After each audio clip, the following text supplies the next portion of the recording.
ঢাকা মিরপুর পল্লবী থানাধীন এলাকায় মিরপুর ৭ নং সেকশন এরিয়ায় মিরপুর হোপ স্কুল অ্যান্ড কলেজের বিশেষ প্রতিবেদন দেখার জন্য আমন্ত্রণ জানাচ্ছি। আজকে আলোচনায় অংশগ্রহণে আছেন মিরপুর হোপ স্কুল অ্যান্ড কলেজের চেয়ারম্যান আরিফুল ইসলাম বাদশা সাহেব। ভালো আছেন? জি ভালো।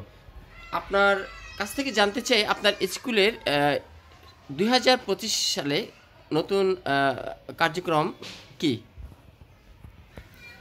ইতিমধ্যে ২০২৫ সালের কার্যক্রম শুরু হয়ে গেছে। ১ ডিসেম্বর থেকে আমাদের ভর্তি কার্যক্রম শুরু হয়েছে। এই জন্য আমি সকল অভিভাবক এবং সম্মানিত এলাকাবাসী, শিক্ষক শিক্ষিকাকে ২০২৫ সালের অগ্রিম শুভেচ্ছা অভিনন্দন। তো ভর্তিতে আমি আসলে বাণিজ্য করি না, ভর্তি বাণিজ্য আমার একেবারেই নেই। ভর্তির ছোট একটা রেট আছে, তার মধ্যে অনেকে কম বেশ করে আমার এখানে ভর্তি করে, এটা অভিভাবকের একটা পাওয়া। তো আমার লেখাপড়ার মানের বিষয় বলতে হবে না, প্রতি বছরই আমার বৃত্তি পরীক্ষা দিয়ে বৃত্তি পাচ্ছে। আমি মনে করি আমার শিক্ষক শিক্ষিকা আমাকে অনেক সাপোর্ট দিচ্ছে সেই দিক থেকে, ভালো লেখাপড়ার মান। তো আমি প্রচার আসলেই বেশি করি না, লিফলেট দিয়ে বা এলাকায় বাসা বাড়িতে যে অভিভাবকদের আমি বিরক্ত করি না আর কি। তো আমি আশা করব সামান্য এই এনসিবির পক্ষ থেকে আমি একটু আপনাদের ইউটিউবে যাচ্ছে, এতটুকুই আমি প্রচার করি। আপনারা ২০২৫ সালের ছাত্রছাত্রী ভর্তি করান এবং ক্যাম্পাসটি ঘুরে যাবেন। আমার নতুন ক্যাম্পাস মিরপুর হোপ স্কুল ২, সেখানে মানসম্মত পড়ালেখার জন্য আমি আলাদা শাখা করেছি। একটু ঠিকানা এবং ফোন নাম্বারটা বলে দেন যদি কেউ অনলাইনে আপনাদের সাথে যোগাযোগ করতে চায়। ঠিকানা ৭ নং সেকশন, বাড়ির নং ৮৩৫, মোবাইল নং 017938815, 01711938815। এই নম্বরে যোগাযোগ করলেই আমাকে পাবেন। প্লে থেকে ১০ম শ্রেণী পর্যন্তই পড়ানো হচ্ছে। তাই ইতিমধ্যেই আমরা ভর্তি কার্যক্রম শুরু হয়েছে, ভর্তি করাচ্ছি, আশানুরূপ ভর্তি আছে। সীমিত সংখ্যক ছাত্রছাত্রীর ভর্তি করানো হবে, আপনারা আগে আসলে আগে পাবেন। ধন্যবাদ আপনাকে। প্রিয় দর্শক, দেখলেন ভর্তি কার্যক্রম এবং নতুন আপডেট প্রসঙ্গে আলোচনা সাপেক্ষে সব কিছু জানাবেন এই আরিফুল ইসলাম বাদশা সাহেব। আপনি আপনার সন্তানকে ভালো শিক্ষা দেওয়ার জন্য একটি ভালো স্কুল প্রয়োজন। তাই স্কুল ভালো পেতে হলে অত্র এলাকায় আপনি কোন স্কুল ভালো সেই স্কুলেই আসতে হবে। আমাদের তথ্য সংগ্রহে বাংলাদেশ এই কিন্ডারগার্টেন অ্যাসোসিয়েশনেরও এই সভাপতি রূপনগর থানা এই আরিফুল ইসলাম বাদশা সাহেব।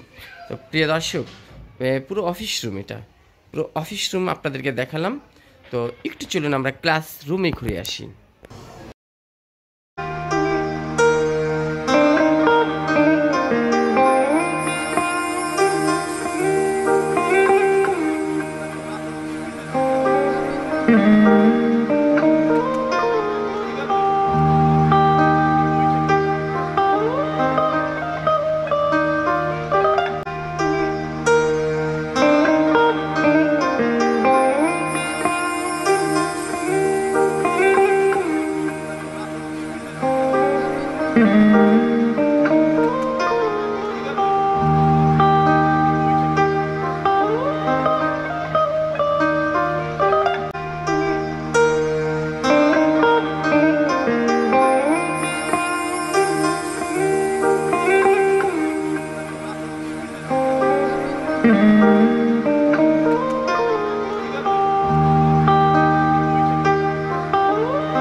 Mm-hmm.